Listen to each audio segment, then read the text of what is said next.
बघा दशांश अपूर्णांकाचा भागाकार आपल्याला कशा पद्धतीने करायचा आहे। बघा इथे दिलेलं आहे 0.63 भागीला 9।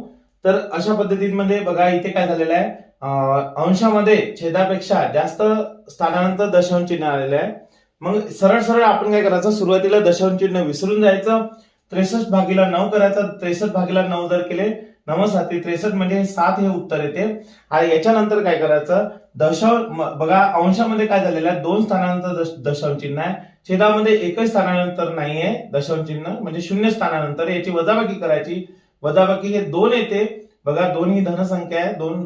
मग अशा वेळेस काय करायचं, 2 हे उत्तर आलेलं आहे, दशांश चिन्ह काय करायचं, आपल्याला जे उत्तर आलं होतं आपलं इथे 63 भागीला 9 केल्यानंतर जे उत्तर आलेलं आहे त्याचं उजव्या बाजूकडून डाव्या बाजूकडे 2 घर दशांश चिन्ह सरकायचं आपल्याला।